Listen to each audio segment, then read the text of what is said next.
la goleada que sufrió Olimpia. A las 6:00 de la tarde, todo era celebración por el lado de Olimpia. La adjudicación de los puntos en el Superclásico vía tribunal. Horas después, o minutos después,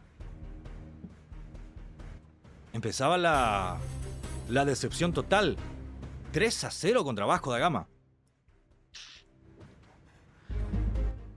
Vasco da Gama que rotó bastante a su equipo. No aparecieron varios de los titulares en la formación inicialista del conjunto carioca.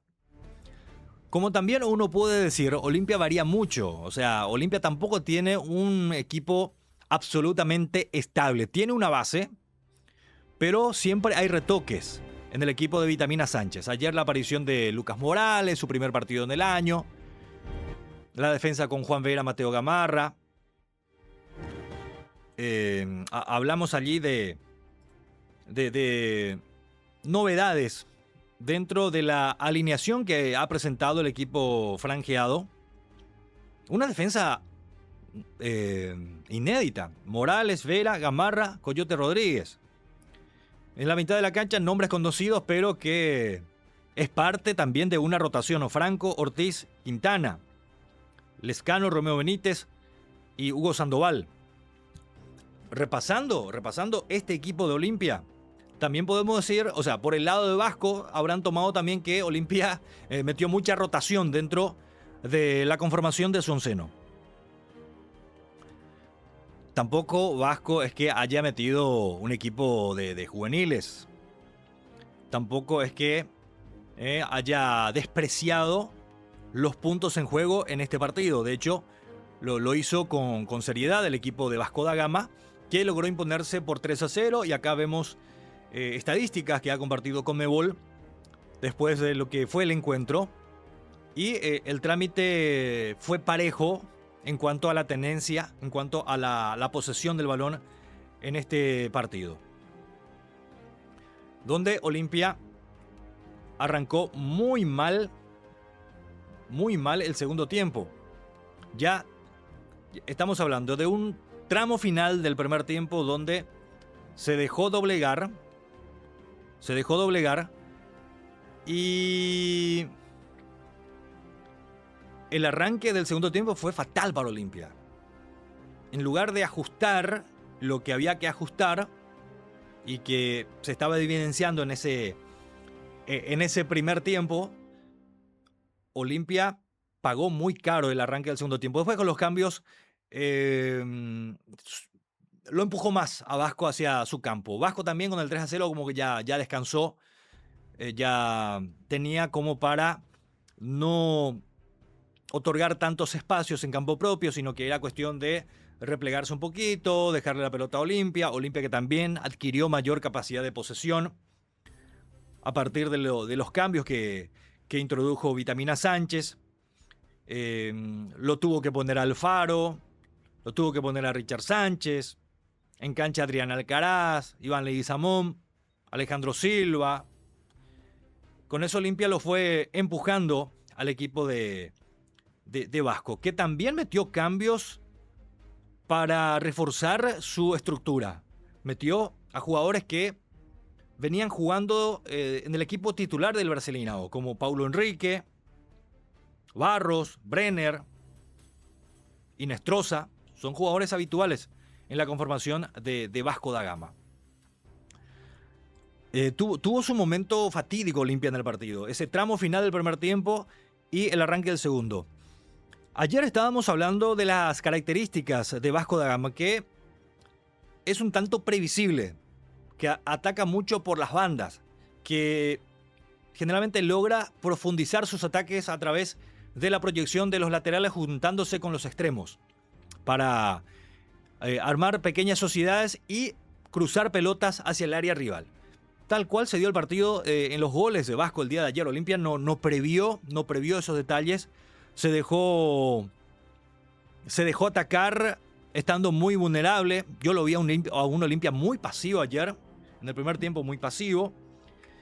Me da la sensación que no se sentía incómodo con la posibilidad del empate, como que apostó a eso y ver quizás si Vasco en algún momento se desespera y empieza a ir al ataque, dejando espacios en el fondo para que Olimpia pudiera atacar con Romeo Benítez y compañía.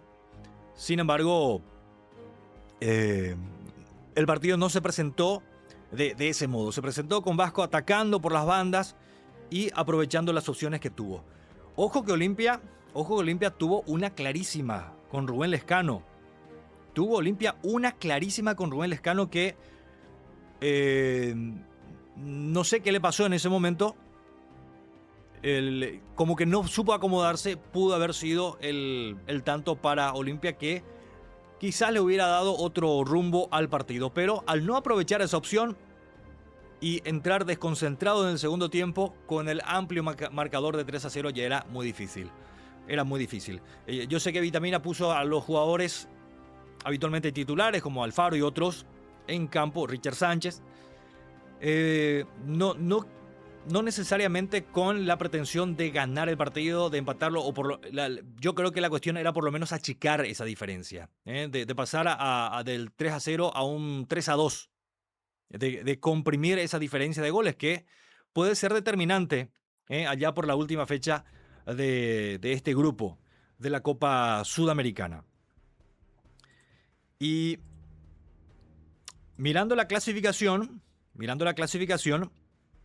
Olimpia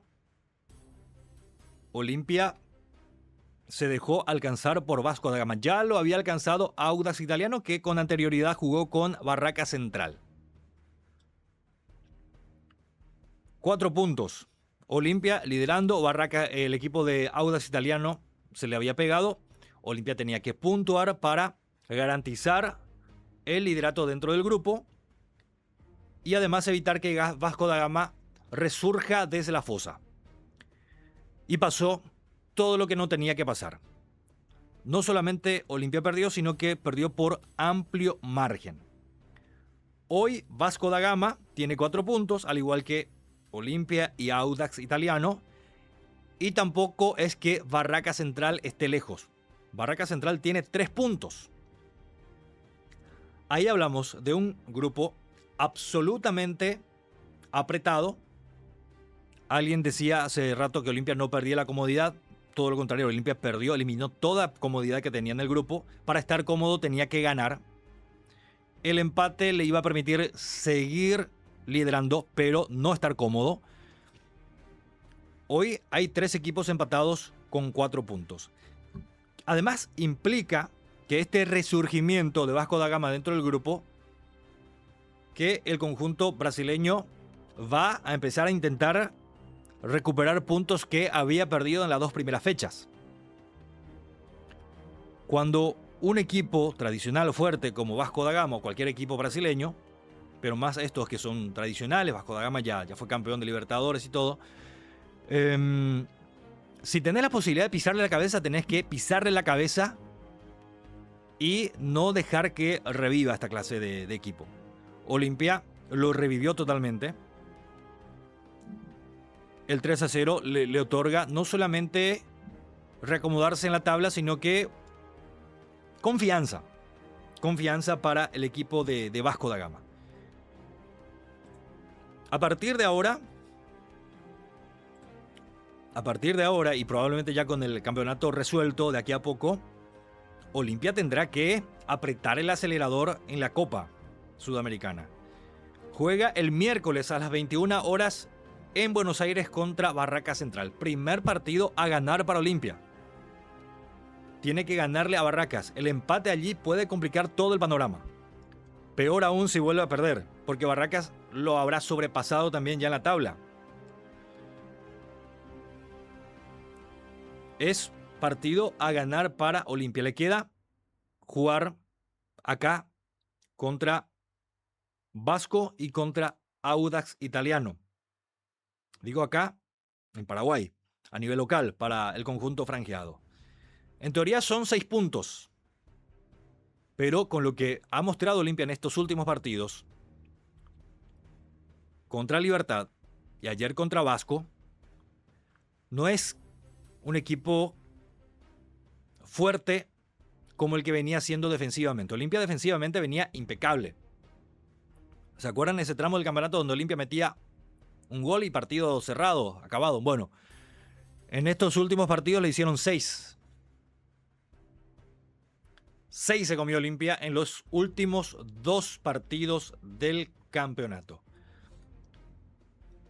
La pequeña porción que se jugó en el Clásico quedó en 0-0, yendo a lo que fue el trámite del partido, una pequeña porción del partido. Pero si sumamos el partido anterior a ese, no le pudo ganar a Barraca Central del local. O sea, Olimpia está perdiendo su forma futbolística. Y yo creo que esa es la parte que empieza a preocupar de cara al futuro. Al futuro de Olimpia. El hecho de haber perdido contra Barracas la capacidad de dañar al rival ofensivamente, que vino a encerrarse y no tuvo la jerarquía para aprovechar contras que tuvo en ese encuentro. Olimpia contra un equipo que venía muy mal, se comió 3 como Libertad, y ayer se comió 3 contra Vasco da Gama. Es un momento donde futbolísticamente tendrá que hacer los ajustes y que ha reconocido el técnico Vitamina Sánchez. Si algo tiene Vitamina Sánchez es que no es de aquellos técnicos que disfrazan situaciones en una conferencia para justificar un trabajo mal ejecutado. Él reconoció que el equipo jugó mal, que se tuvo ese momento fatal y reconoce que Olimpia tiene aspectos para mejorar. Y ese me parece que es un paso positivo desde el momento en que el entrenador reconozca públicamente que hay falencia dentro del equipo. Bueno, habrá que detectar con certeza esas falencias para hacer las correcciones pertinentes. Pero es indudable que Olimpia sembró dudas de cara al futuro, de cara a su futuro en esta Copa Sudamericana.